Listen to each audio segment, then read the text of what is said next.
In the aftermath of Earth's fall, silence stretched across the stars where a voice once roared. Climate collapse carved the first cracks. Then came the wars, civil, corporate, interstellar. Earth burned, oceans vanished, and humanity fled, not as conquerors, but as survivors crawling into the cracks of the universe. Most species assumed they died off. Humanity was reduced to a whispered footnote in alien databanks. Official records labeled them asterisk. Level 0, ecologically extinct. Asterisk museums displayed primitive artifacts and mock-ups of their quaint aggression. In truth, humans hadn't vanished. They'd gone quiet. And quiet things are often mistaken for dead ones. Then the stories began. Merchant ships found gutted. Mining colonies wiped clean. No radiation, no orbital scars, just silence and absence. Entire squadrons disappeared without a distress call.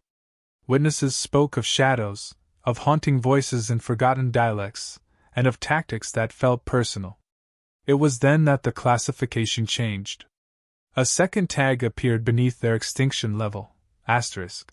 Level 10, extreme threat. Engage only with caution. Asterisk. It was unprecedented. No other species had ever been labeled both endangered and extremely dangerous. The bureaucrats scoffed. The military listened. And a new warning began circulating on encrypted channels, asterisk. Never corner a human. Asterisk. Dr. Zalari of the Valari Union had studied species decline for decades, cataloging extinction like a historian mourning ghosts. She'd never seen a file like humanity's, contradictory, corrupted, half-censored. Curiosity became obsession. The more she dug, the more the contradictions deepened. Files scrubbed. Testimonies redacted. Survivors unwilling to speak. Her colleagues warned her. The ghost species isn't meant for study. She disagreed. Legends had value. Even warnings carried truth. Then, she found it, a declassified war log buried in a forgotten node, listing an incident in Sector 12K. An entire Valari cruiser group gone dark. No pirates. No black holes. Just a handwritten scrawl, asterisk. Burn the sky. Do not engage. Asterisk, and beneath that, coordinates. Zalari set out alone. No military escort. No clearance. Her ship's AI tried to override her command. She shut it off. If the humans were truly extinct, then she would confirm it. If they were alive, she would find out why the most logical minds in the galaxy were too afraid to speak their name.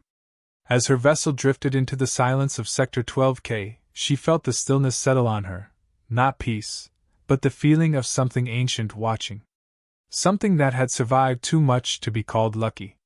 Something that had earned every scar it carried and didn't forget the hands that gave them. She was here to study a dying species. She hadn't yet realized, they had been studying everyone else. They didn't kill her. That was the first thing Zalari noted as she came to. No restraints. No interrogation drones. Just quiet observation. Human eyes, tired and calculating, watched her like they were measuring weight, not worth. She wasn't in a cell. She was in a cave reinforced with parts from 3 different alien vessels. Adaptive survival. Brutal efficiency. They let her walk. Let her listen. The leader, Kale, spoke rarely.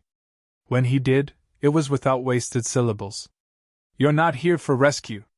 You're here to understand. He didn't say it like a question. It was a sentence passed.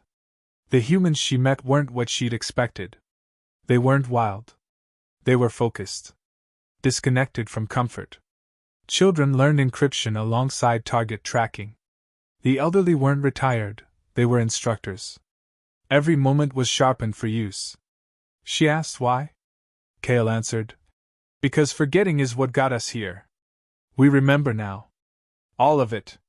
Zalari watched them eat in silence. Saw how they shared scraps like ritual. Saw how every child memorized past coordinates and death tolls. They kept old wounds open, not out of weakness, but out of principle. Pain was passed down like language. She asked one of the women why they didn't rebuild, settle, assimilate. The woman smiled without warmth. We tried peace.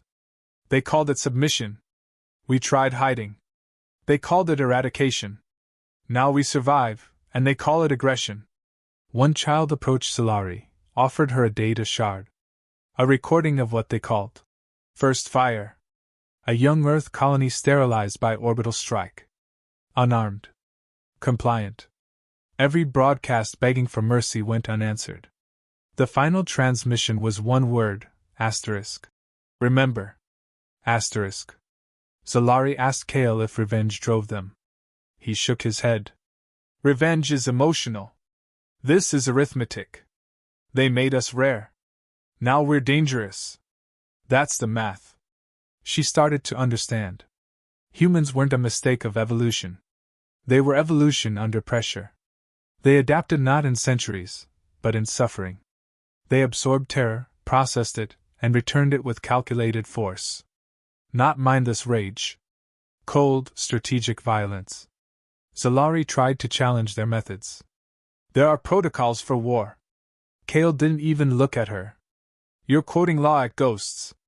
There was no pride in their eyes. No hunger for conquest. Just the quiet, relentless drive to never be erased again. Every breath they took defied extinction. Every bullet they made was a vote against surrender. And somehow, in the quiet between words, she realized, they weren't fighting to win. They were fighting to exist. That was what made them terrifying. Solari didn't leave. Not right away. She told herself it was for research, for data integrity. But deep down, she knew the truth. She needed to understand what no report had ever captured. Not just how humans fought, but why they hadn't stopped. Weeks passed. The cell moved constantly, never the same path twice. They hack-scavenged tech like they'd designed it.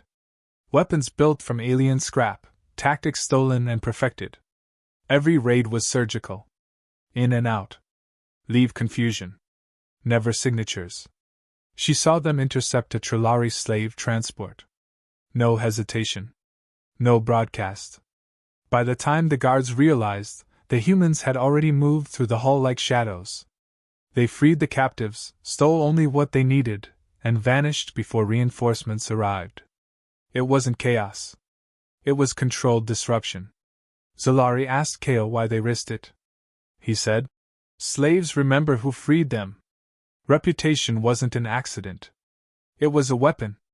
Every surviving crew, every rescued life, they spread the myth. That humans couldn't be reasoned with, only avoided. That a single one could take down a battalion. That they'd smile while bleeding if it meant you bled more. The fear wasn't exaggerated. It was cultivated. And it worked. Empires diverted patrol routes. Cargo ships traveled in packs. Whole sectors marked human active became ghost lanes, empty, lawless, avoided. Solari studied their language. Their humor. It was sharp, self-deprecating, and laced with loss. They joked about extinction like it was an old roommate. They carried grief like currency, shared, never hidden. She began to see the truth. They weren't extinct. They were distilled. Every weakness had been burned off by catastrophe. What remained wasn't a people, it was a weaponized will to survive. Solari uploaded fragments of her findings to the Valari database, marked them encrypted, restricted. She didn't want this knowledge misused.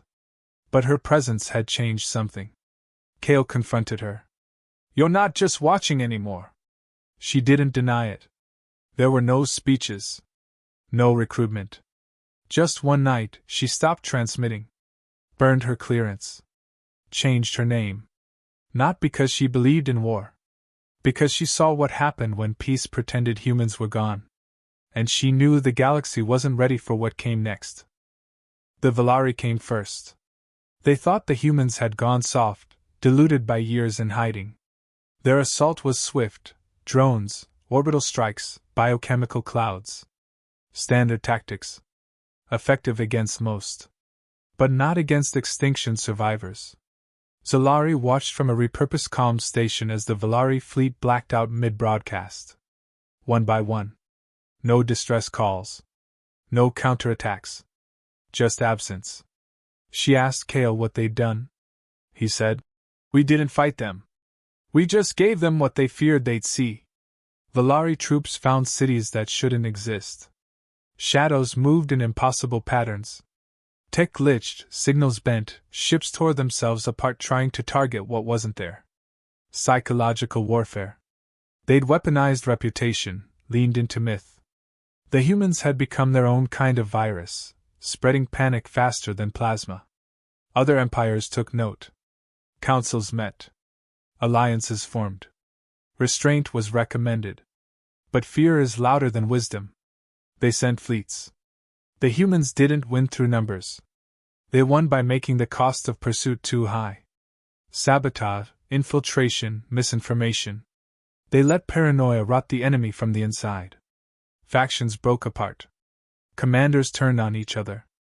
No human had to fire a shot in half the battles. Fear did the work. Solari wasn't proud of it. But she understood it. She'd seen what they'd lost. Families erased. Cultures mocked. A home turned to dust. This wasn't conquest. This was preservation by any means. She logged her final report but never submitted it. Instead, she sent a single message into the core relay, a warning translated into every galactic language. Leave them alone.